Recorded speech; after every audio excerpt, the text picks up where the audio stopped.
Here's the question I would like to think about. Think about if you are a stranger that you moves to a new place. Well, not for sightseeing initially, but you're looking for something else, which is called stability, which means you're looking for jobs. You're looking for opportunities to prosper, and you're looking for a better way, hopes to change your life. And what if that doesn't happen? Your dreams will be shattered. Well, today, in the year of 2023, some people are actually doing that. And not just domestically in China, but outside China. And for example, in the country of India, there are a lot more people, especially among the younger generations. They moved to new places in terms of looking for better opportunities in career, and perhaps that they'd like to start a better way for their lives.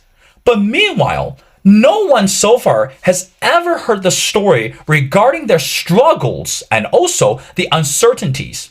And that's why in this episode, we want to talk about those people, and we want to talk about one of the amazing films that I watched lately. Well, ladies and gentlemen, it's my great honor to invite our distinguished speaker, which is Andrew Francisco. Andrew is an artist from America whose work is widely shown at venues around the world. He has a storytelling compulsion. It's a lifelong student of language. Of course, if you're familiar with Andrew, lately he came out with a brand new film which is called Native Place. And in this episode, we're going to talk to Andrew about his film and his inspiration for this production. Well, Andrew, and welcome to The Missing Piece. Welcome. Thank you very much. Well, Andrew, the pleasure is all mine. Again, as we mentioned before, even though I said it many times, I am very, very excited. Of course, I am so honored able to watch the film I just mentioned and also produced by you. It's called Native Place. You know, Andrew, I have to say that as I was watching this film, as I was watching this a masterpiece, one line that specifically drew me in an amazing way, that again you narrated, it said cities would not exist without migration.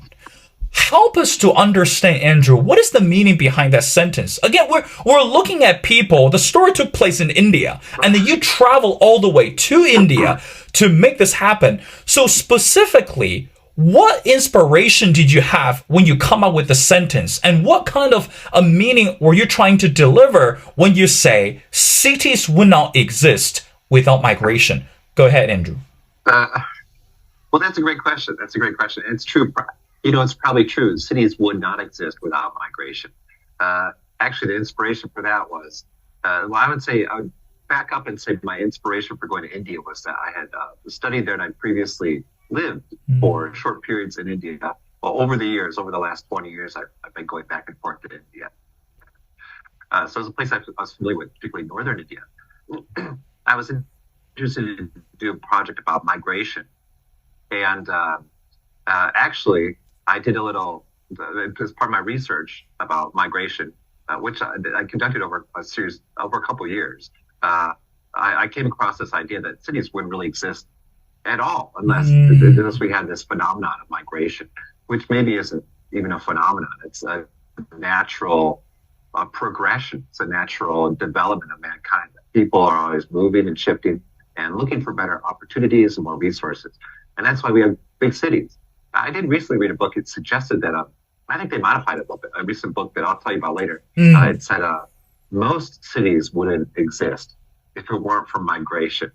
And I thought, that's weird. I wonder what cities, I can't think of any cities that would just exist and be as large as they are, be as dynamic and be as multicultural as they are, if they didn't have an influx of people always coming, and then also always going as well.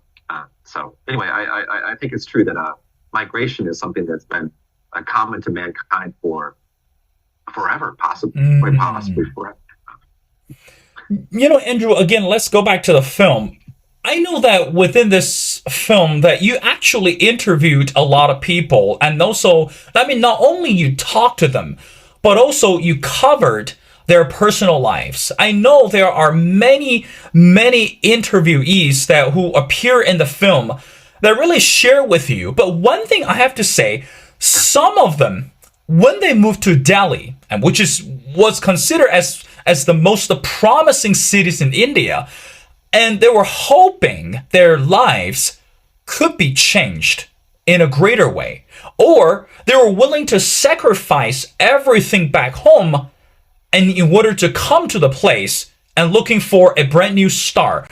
But why do you think they were willing to take the risk? Because I know within the film, some people mentioned before coming here, they were not too positive or have this 100% confidence or certainty about the prosperity in Delhi, but they came anyway. So help us to understand, when you are talking to those people, when you're listening to them about this dream or about this desire coming to Delhi and hoping to have a brand new start or fresh start, how did you feel at that moment? And why do you think it's important for them come to Delhi, even though there were still a lot more uncertainties in their life? Well, in India, migration, the film is particularly about internal migration, which you mentioned, within India, particularly within northern India. People, often the people who come from other parts of northern India to Delhi. Migration in Delhi has a couple of characteristics. Migration in all over North India, you could say maybe all over India as a whole, has a couple of particular characteristics. And one is that exists a type of circular migration, that people come in and they may stay for a few months and work and then return to their hometowns. Also, there's a type of what we could call maybe serial migration, that people come to Delhi or go to another place, stay there for a few months while they have access to opportunities and resources they would elsewhere, and then move on to another city. So those two things exist. Throughout the course of this project, what I found was that many of the stories, many of the respondents that I spoke with, and we did make a good effort to get as wide a variety of respondents as possible, but that one of the overriding narratives of the people I spoke with was one of compulsion. Now it's hard for me to say because there's a trend in our discussion of migration lately to look beyond this narrative of displacement. So sometimes I worry that the film and also the associated collection of war histories that we created also, which can be seen at DelhiMigration.com. I do worry that they reinforce this narrative of displacement. But as an artist, I'm not a social scientist, as an artist and as someone who went there to hear the stories of people who had migrated, that's really what was most important to me, these personal stories. And I really tried to ask the questions and just allow the individuals to speak. And this was a theme of stories that I heard over and over and over. People migrated not because they thought it'd be best city, but because in their hometowns they had nothing, they had no income. Now that's not true for everyone, certainly. For a large part of the respondents that I met in Delhi, for better or for worse, it was in fact true. And also, Andrew, I noticed that even though you mentioned, again, you're right, some people before they decided to move to a new place, I guess their original identities were farmers. You know, and also I got that when I was watching the film, because some of them, they have families and they have children and they have wives.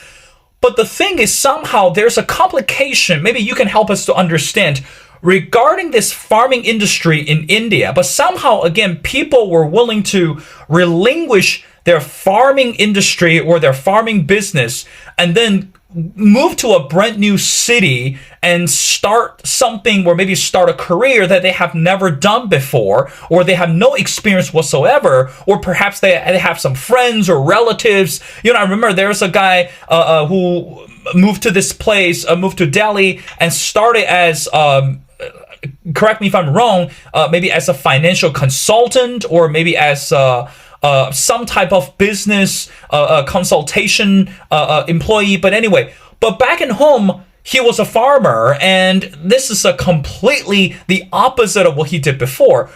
So help us to understand, Andrew, what happened to this farming industry in India, and why do you think those people were willing to abandon the farming business and then move to New Delhi and hoping to start something different, even though they have no experience whatsoever?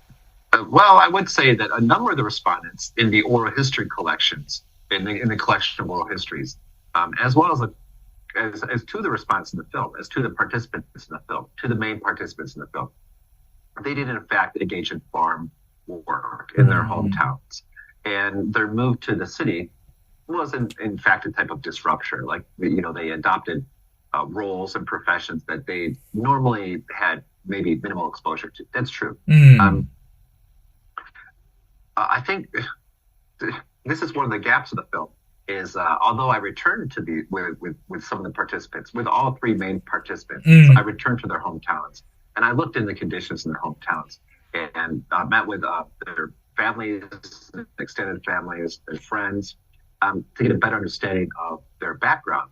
The question of why farming isn't such a viable profession in India, or at least northern India right now, I don't really have all the answers, but I can tell you the main answer is that it's no longer as profitable as it used to be. It is no longer as profitable as it may have been at one time. And so for that reason, the rural parts of India, where a large number of people relied on farming to support themselves and their family, have experienced a great number of challenges. And there have been trends. In fact, there's a farmers movement soon after we complete the film. I think maybe if you're interested, you might like to look into that. Movement of farmers who were arguing for more government support came to Delhi and constructed blockades all around the capital, it went on for months, I believe. But I'd encourage you to look more into that if you're interested. There was also, sadly, there have been over the last, I would say at least the last 20 years, there have been many reports of farmer suicides too. And this is a story that you hear, unfortunately, quite often in northern India, particularly rural parts of northern India.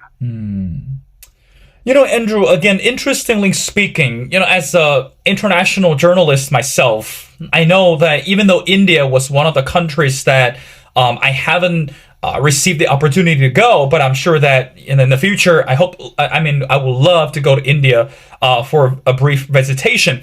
But meanwhile, throughout my career, when I talk to people in terms of discovering stories or, try to connect with them, Andrew, be honest, I can't tell you how many times when I listen to the stories really got me. So in other words, I literally had to stop because I refused to cry in front of the interviewees. So in other words, I really have to hold back my feelings because the story was too touching or the story got me too emotional. Andrew, again, as you are producing this film, was there any moments that when you listen to them or when you are trying to discover the details and try to have this human moment, did you ever encounter that moment you say, wow, that really got me and I have to stop for a second, or I couldn't believe what he just told me? Can you share with us something that during the production that was so unforgettable, but meanwhile was so memorable for you? Well, there are quite a few moments like that. I would say, I I'd recommend, and your listeners may be interested in migration, look at some of the recent literature about migration, which is really compelling. And there is this push away from a narrative of displacement. Also, there's this sort of overriding narrative, which I was working to go beyond when I was doing this project in India, which is a narrative of tragedy. And many of the people I interviewed had really tragic stories. Really terrible, tragic stories. There's a young man who he was disabled. His leg had been severed through an accident. That, as he told me, and I took his story at face value. I don't know. I don't have the background to judge whether it's true or not. But he explained that he was working um, serving food during wedding ceremonies. And he was carrying these pots and pans, these very heavy pots and pans, to return to his hometown after one of these wedding events. And as the train was taking off, he was trying to get on, weighed down by these pots and pans, and fell under the train, and the train severed his leg. That's quite sad. The other thing that I thought was really just terrible was looking back at some of the interviewees, some of them passed away. Some of them passed away from the coronavirus. And this is so you'll find many very, very compelling, tragic, but also inspiring stories at our collection of oral histories at DehliMigration.com. So I encourage you to look at them closely. I encourage you to really engage with them. And there's 45 different stories of interviewees, and some are longer, some are shorter.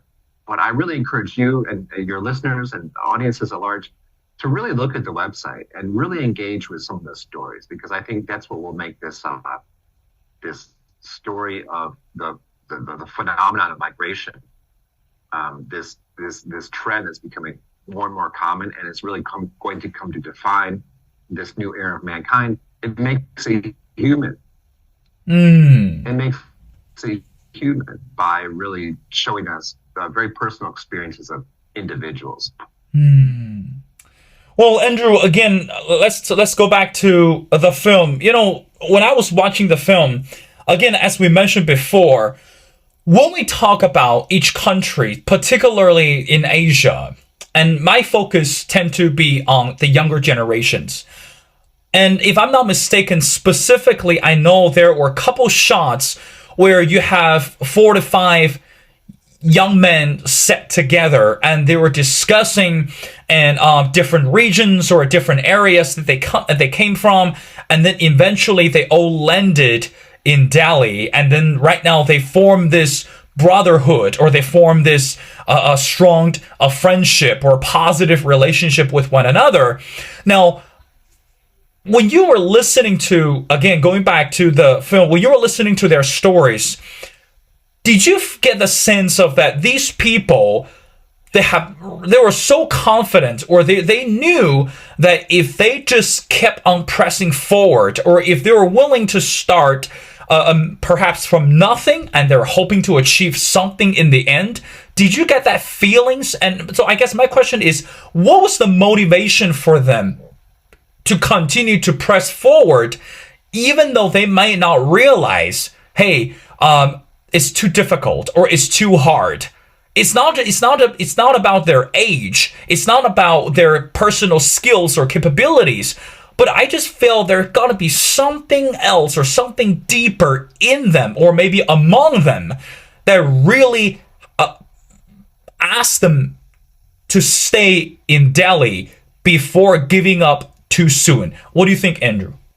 I think that, yeah, it's true that throughout the film, I do interview a number of people who are receive interviews in a group of people. That's often where you encounter men in Delhi, which is, the public space is often male-dominated. In one situation, I did return home with a young friend and participant to his home in West Bengal. And he was with his, he called them his brothers, but, they're extended like his cousins. And they just happened to all be back. Some of them had migrated to other places. Some of them had plans to go to other places. And there they all were, the 4 of them.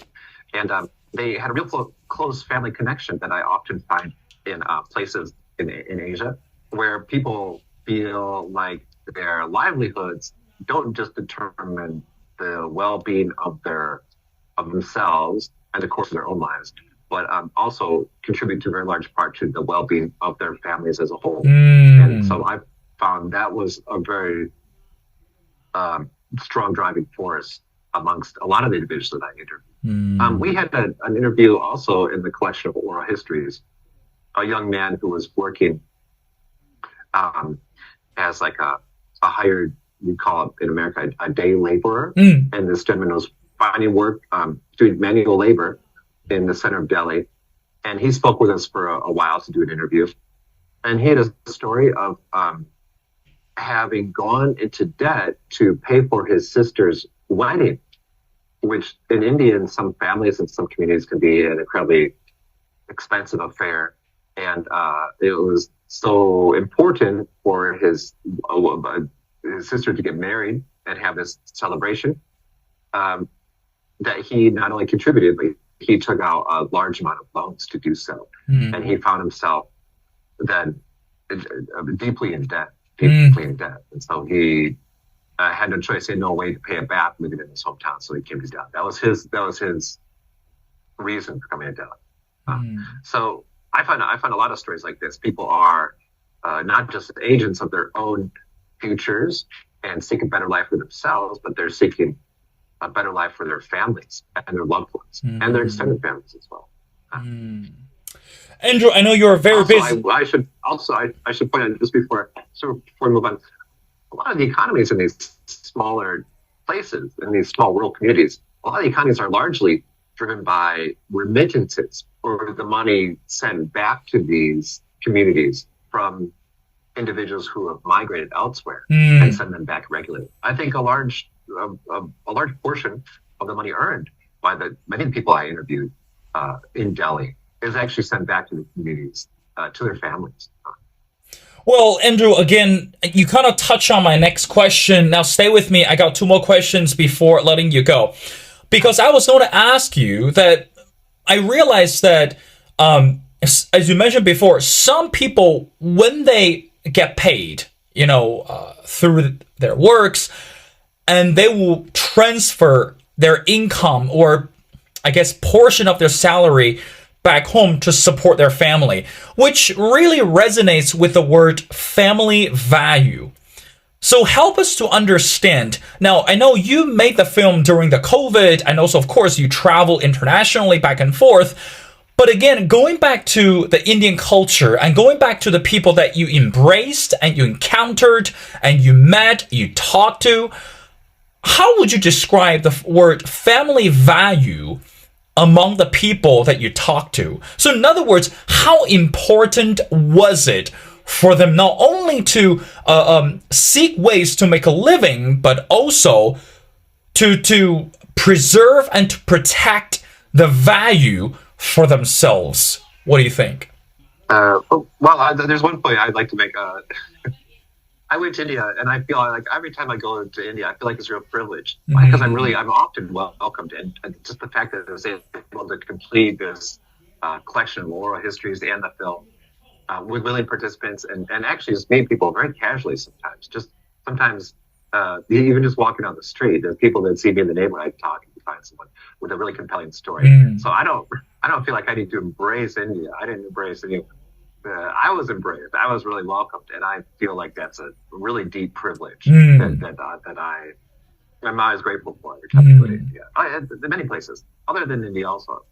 What kind of family value? Well, I will tell you this. We talked just a moment ago about there's a difference. And in America, I'm from America, and for a large number of families, it feels like the money you earn, that's yours. Like there's a real clear distinction between your material wealth and the material wealth of your parents and your siblings. In some places, including India, I find that line is a little less distinct. That it's the particular role of generation, or the male individuals in particular, to go out and earn and provide for the family. So I guess that's a type of family value. I would also say that the story of migration in India, at least the people I interviewed in Delhi, the kind of, particularly the circular migration, the people who come to Delhi and earn for a few months and then move back to their maybe rural communities and agrarian lifestyles elsewhere for a few months out of the year, maybe to continue farming. That's an important story, and they come largely as individuals, or maybe maybe they have a relative or a cousin or a friend or someone in their community who's also migrated there, and so they have a connection. But nonetheless, they don't necessarily bring their families right away. However, the culture, the society of India is largely comprised of many different communities, not just different religions, not just different languages, not just different language groups. but particular communities. Mm. And these are organized maybe around caste identity to a large extent.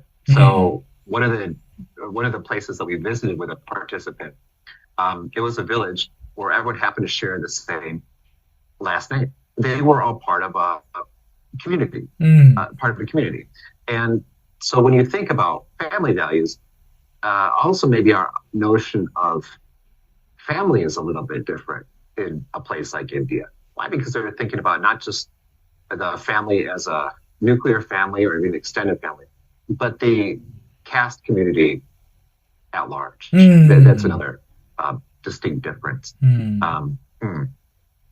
But nonetheless, I think there are some shared values that I can think of. One is to there's an idea of commitment to the well-being of the whole. I think that isn't as obvious in my own family, my own family, or my own background.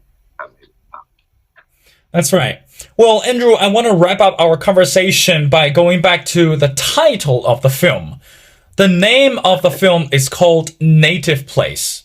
And I always asked each guest appeared on my show, Andrew, as someone who has never been to India before, and also the people who are not familiar with this migration issue ongoing in India, and also the people have no knowledge whatsoever, as a producer and also as the person who really dive into the story, what do you hope that people can understand at the end of the film? So in other words, how much do you think would you expect people to understand regarding this issue when they finish watching Native Place? I think for ages there was a driving narrative in our discussion of migration, which was one of displacement. Like people would choose to be where and they're pulled out. There's also a related concept called enracinement, this idea of uprootedness. That people belong in a place and they have connections, and then through some situation they can't control, war, economy, now migration, now climate. Now the climate migration is going to be one of the defining issues of our new era. For one reason or another, they have to move somewhere. They don't want to. It's a type of displacement. There is a move, which I totally endorse and I totally understand and aware of, to move beyond this narrative, to embrace the opportunities of migration, to think of it not as just a compulsion, but as a wonderful, wonderful opportunity to express some agency in your own well-being and the well-being of your community. I think when I selected Native Place, it's actually come from an interview and from a commonly used English phrase in Hindi to refer to your hometown, that people always go back in their narratives, all these stories. Every single interviewer, maybe it was because of the way I asked the questions, maybe it was because of their assumptions about what I might think or feel about the issue. They always come back to this idea of their native place. And so I chose this as a title. It is a type of reassertment of that narrative of displacement. I don't think it's in every place, migration in every area, in every era, amongst every individual is always a type of displacement, first and foremost. But for some people, it definitely is in part. And I think the title Native Place reflects that, and reflects the connection that people still feel really strongly to the place that they came from. Well, with that note, and I strongly encourage everyone go online and also find the ways to connect with Andrew and also really to dive into this amazing film, which is called Native Place. Well, ladies and gentlemen, it's my great honor to speak to Andrew Francisco. Andrew is an artist from America whose work is widely shown at venues around the world. He has a storytelling compulsion, and as you can tell throughout the conversations, we could feel Andrew's passion and drive not only produce this film, but also to really tell us what's happening around the world regarding some of the unheard stories. Well, Andrew, thank you so much for taking your time to be on the show. It's been a pleasure speaking to you, and we know that you're traveling, you're producing the film, and we hope that one day you're able to come to Beijing. We'd love to see you and meet you in person, and also show the film to the larger audience in Beijing. Thank you, brother, for doing this.